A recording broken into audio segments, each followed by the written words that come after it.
what kind of seeds we want to plant in the garden of our own mind and our own consciousness, which is connected, like Roger said, to all our minds in the deeper one mind.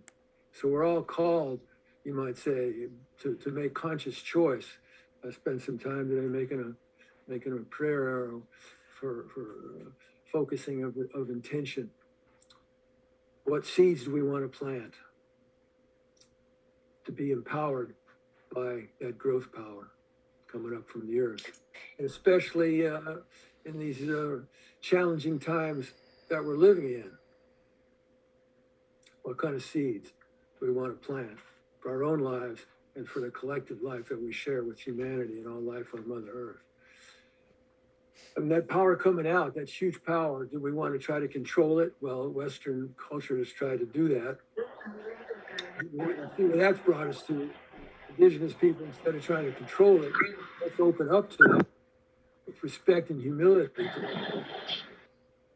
and listen for guidance within us about how to learn about how that power works, so we can attune to it, we can align with it, and we can use that power to help bring those seeds that we plant to fullest blossoming, greatest good. So it's an interesting time to be in the, you might say, the sights of that growth power coming up to us. As we're living in a world that's exploding with violence and polarization and horror being rained down on innocent people in the Ukraine, in many places around the world, in any place where violence. Someone asked me during this week, what is this just evil coming out? Is it just evil? And I think evil is deliberate hurtfulness to others, only seeking the gain of the ego. I think that's what evil is. And where does evil come from? I'm just sharing with you what comes through me. It doesn't mean it's true for you or it's true. It's just sharing with what comes through for me. And it's most important is what it brings up for you, leading up to this prayer we're going to do.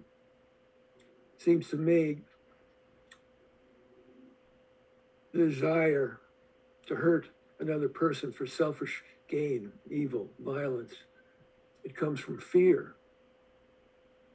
It comes from fear. I'm fearful somebody's going to take away what's mine. I'm fearful I'm not going to get what I need, or for my family, or for this or that.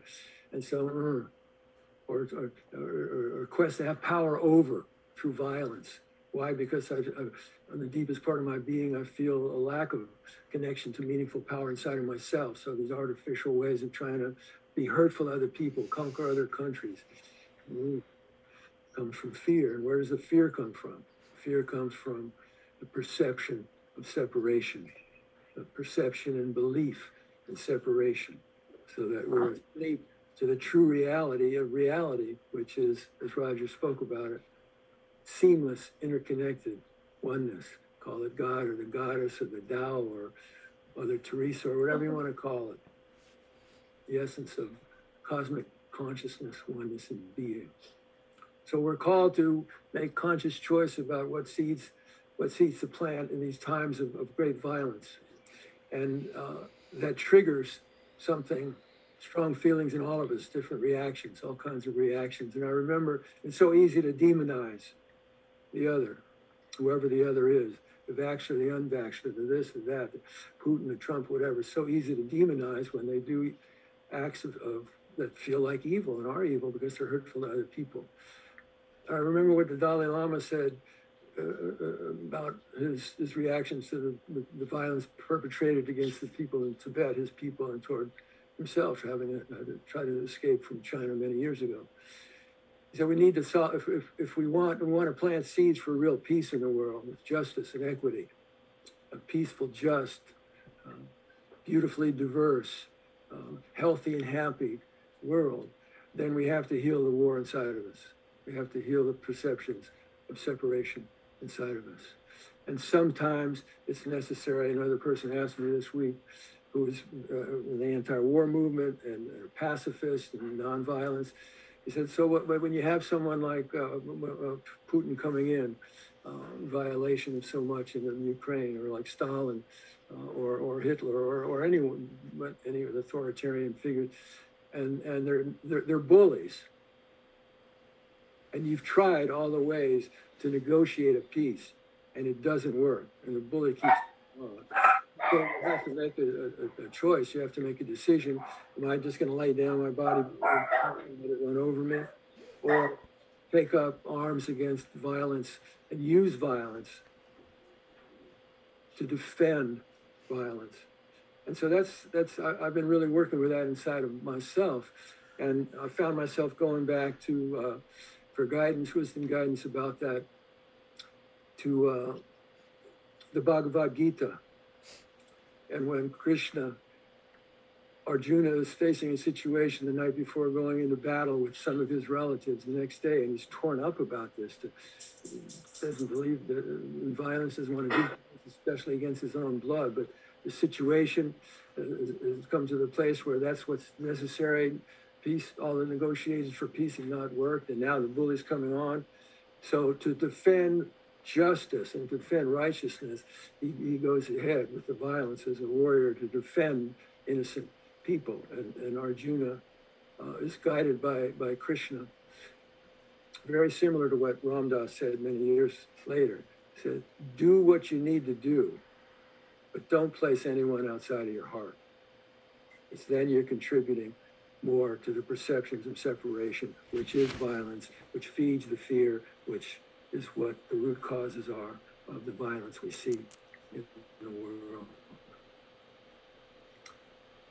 So for deepest healing, for fullest blossoming, hold it for a moment and then bring the awareness inside. Just bring the awareness down inside, down into the heart, the beating heart. Breathing in the waves of life force energy that flow into us.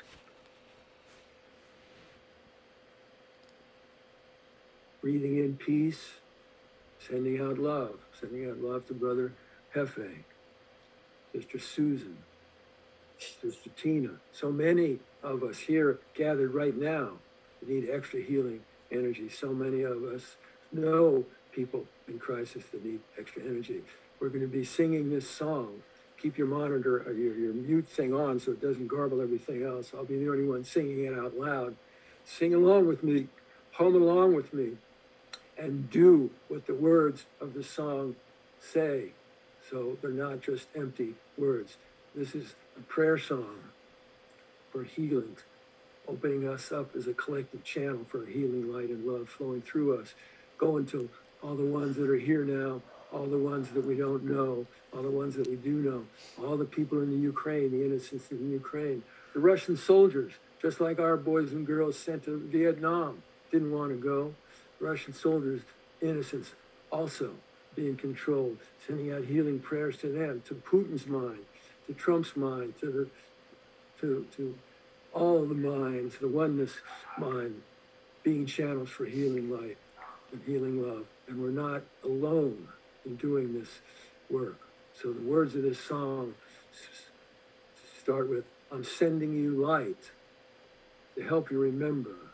So these are words coming through my mouth, and as you sing and hum along, it's from the Great Spirit. It's from the Great Mystery to empower us in opening ourselves to consciously choose and plant seeds in a great vortex of power from Great Mother growth that truly empower the movement toward a shift in paradigm based on fear and separation to a paradigm of love that knows and understands and realizes and appreciates, respects, and lives from the oneness of the love that we are.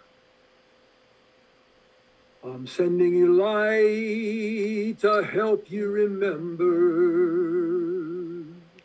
I'm sending you light to hold you in love.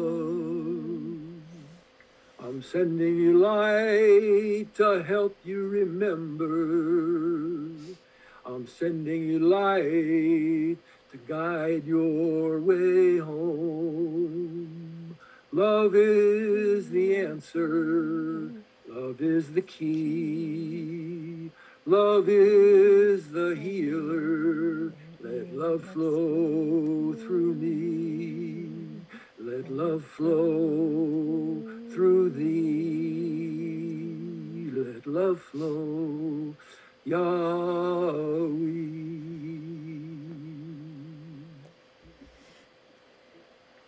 May it be so. Oh, Takurase. That's the offering of the prayer. Oh, back to you, Roger. Thank you. Thank you, Tomas. Thank you so much.